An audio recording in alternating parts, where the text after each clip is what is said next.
La première des déchetteries nouvelle génération de la métropole grenobloise se trouve à Saint-Martin-d'Air. Elle comprend 14 bennes de tri et une zone de réemploi.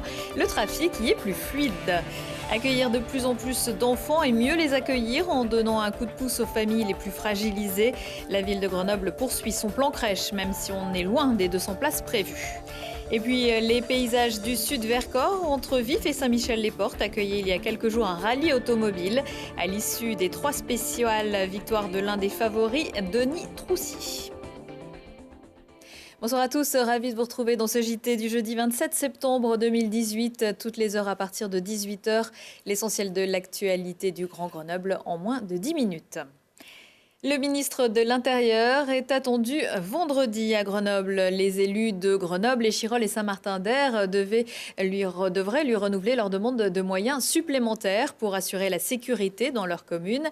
Éric Piolle, Renzo Sully et David Queiroz seront d'ailleurs les invités du Récap Info dans la foulée de la visite du ministre. Gérard Collomb pourrait se rendre notamment à la Villeneuve d'Échirolles et au commissariat de police à Grenoble. L'occasion fait le larron. Une dizaine d'employés des déchetteries de l'Agglo en grève ont profité ce jeudi matin de l'inauguration officielle de la déchetterie de Saint-Martin-d'Air pour faire entendre leurs revendications. Depuis mardi, ils protestent contre de nouveaux plannings qui doivent entrer en vigueur début 2019. Ce qui n'a pas empêché les officiels de présenter ce nouvel équipement, une déchetterie nouvelle génération dont le coût se monte à 2,2 millions d'euros. Olivier Escalon. La déchetterie nouvelle génération, ce titre peut prêter à sourire, mais le nouveau site inauguré par la métropole de Grenoble vit avec son temps. Située rue Barnave à Saint-Martin-d'Air, à proximité de la clinique Beldon, elle résulte de la fusion de la déchetterie de la commune et de celle de Gières. Bâtie sur une surface de 4000 m² contre 2600 pour les deux anciennes réunies, elle permet un tri optimal des déchets avec 14 bennes, de la simple planche en bois au téléviseur, en passant par des pièces d'amiante ou des déchets médicaux. Petit plus, on trouve sur chaque benne des renseignements sur ce que deviennent les déchets. Alors cette troisième information, elle fait partie justement de l'accroissement du niveau d'accueil que l'on souhaite faire dans ces déchetteries, c'est-à-dire indiquer aux usagers le sens de leurs gestes. Le fait que les usagers conçoivent qu'ils apportent ici des ressources et pas simplement des déchets à exterminer. Les agents d'accueil vont tous passer une formation pour être en capacité d'expliquer aux usagers le devenir des déchets. En outre, du compost sera mis gratuitement à disposition du public. L'autre point fort du site, c'est le confort de mouvement grâce à des voies larges et à des flux de circulation différenciés. Sur la partie haute, vous n'avez que le flux des usagers et la partie basse est réservée au flux des professionnels qui viennent pour les rotations des bennes. Le site de Saint-Martin-d'Air est la première pierre du nouveau schéma directeur déchets de la métropole qui se donne des objectifs ambitieux pour 2030. 20% de réduction de production de déchets, 20%. Diminution par 2 du poids de la poubelle de déchets alimentaires, notamment par le compostage, et valorisation de 2/3 de nos déchets. La métropole prévoit d'injecter 30 millions d'euros dans la gestion des déchets et de créer 240 emplois.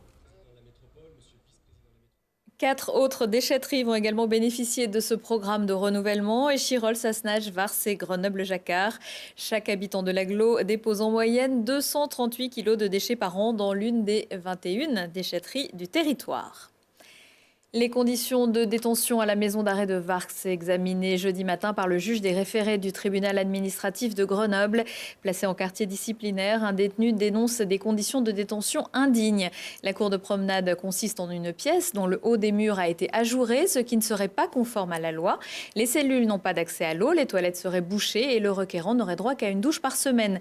Les juges doivent rendre leur décision vendredi. Par ailleurs, un autre détenu a saisi la Cour européenne des droits de l'homme pour dénoncer les conditions de détention à Vars. Petite enfance, grande préoccupation pour la ville de Grenoble. C'était l'un des objectifs annoncés par Éric Piolle durant sa campagne en 2014.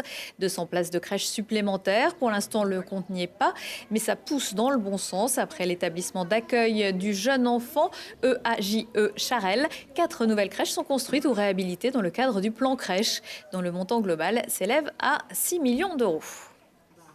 Chaque place supplémentaire nécessite un investissement de la part de la ville. Je vous rappelle qu'effectivement, on a subi une époque qui a vu pour la première fois les finances des communes baisser, les finances, voilà. Donc tout ceci a nécessité de s'adapter. Donc on est effectivement on a poursuivi l'effort de manière à pouvoir assurer l'accueil des enfants dans de bonnes conditions, dans des locaux rénovés, des locaux qui répondent aux besoins, qui permettent de développer des projets. Et donc tout ceci est effectivement l'engagement que l'on prend sur la continuité de l'accueil de la petite enfance à Grenoble. Par exemple, sur ici 1000 pattes, il va y avoir plus 6 places qui sont créées à l'occasion de la rénovation. Et avec l'ensemble des nouveaux locaux qui auront été créés ou rénovés, on sera à une trentaine de places sur l'ensemble des créations ou rénovations de crèches. Avec en moyenne 2300 naissances chaque année, le taux de natalité à Grenoble est de 2 points plus élevé que la moyenne nationale. Figurant en série, la production de la série Cassandre, dont les histoires se déroulent autour de la Savoie et dans laquelle on retrouve Gwendoline Amon, Alexandre Varga ou Dominique Pinon, recherche des figurants, hommes et femmes très sportifs et athlétiques, pour un tournage les 4 et 5 octobre à Barreau. Ils seront filmés sur un parcours d'entraînement militaire, d'où la nécessité d'être en très bonnes conditions physiques. Les candidatures avec photos en pied et en portrait sont à faire parvenir par mail à figulion@gmail.com.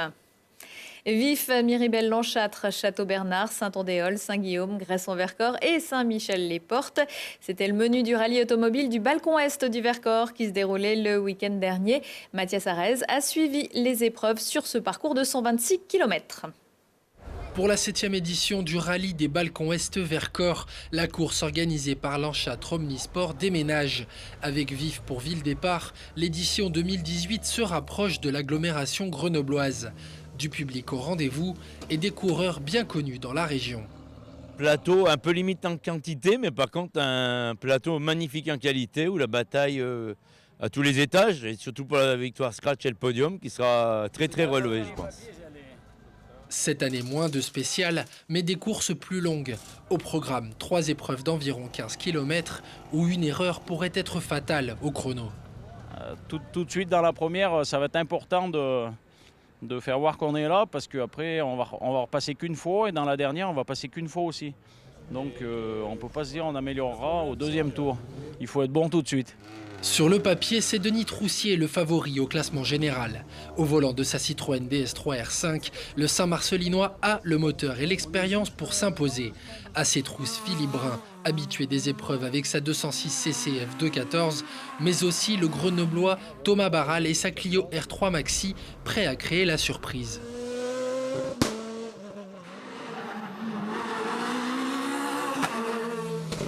La logique mécanique est respectée.